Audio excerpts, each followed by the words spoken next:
기름값 미친 듯이 올리던 주유소 사장들 싹 다 비상걸림. 사실 유류 공급에 관해서는 아직까지 객관적으로는 지금 심각한 차질이 벌어지는 것도 아닌데 갑자기 무슨 주유소 그 휘발유 가격, 유류 가격이 폭등을 했다고 합니다. 하루아침에 리터당 200원이 폭등하는 충격적인 결과가 생겼어. 아침, 점심, 저녁에 가격이 다르다고 하고 심지어는 한 리터당 200원 가까이 올리는 곳도 있다고 합니다. 이게 다 주유소들의 꼼수였던 거야. 어려운 시장 환경을 악용해서 매점 매석이나 불합리한 폭리를 취하려는 시도를 강력하게 단속하고 이에 대해서 단호하게 대응할 필요가 있습니다. 국가적 위기 상황을 이용해서 다른 사람들의 고통은 아랑곳도 하지 않고 이익을 취해보겠다는 이런 일들이 벌어지는 것 같습니다. 그래서 대통령이 직접 철퇴를 예고했어. 이 점에 대해서 잠시 후에 한번 체크해 볼 텐데 제재 방안이 구체적으로 어떤 게 있는지 한번 논의해 보기 바랍니다. 사실 이 사태가 벌어진 이유는 중동 지역 위기로 인해서 금융시장의 불확실성이 커졌기 때문인데 중동 지역 위기가 고조되면서 글로벌 경제 안보 환경이 많이 악화되고 있습니다.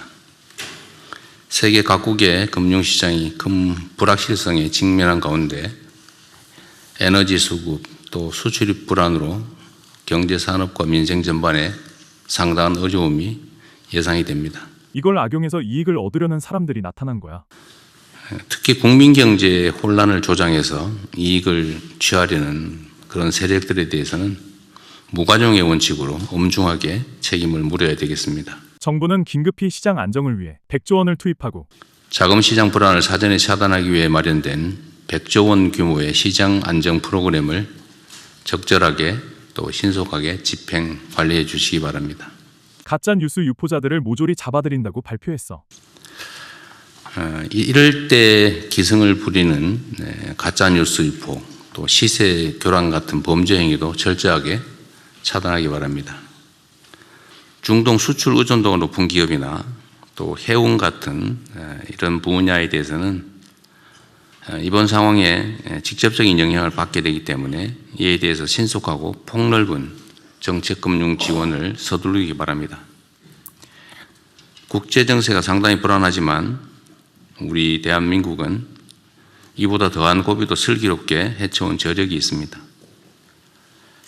정부는 다양한 가능성에 대비해서 종합적인 장단기 대응 전략을 물샐 틈 없이 추진해 나갈 것입니다.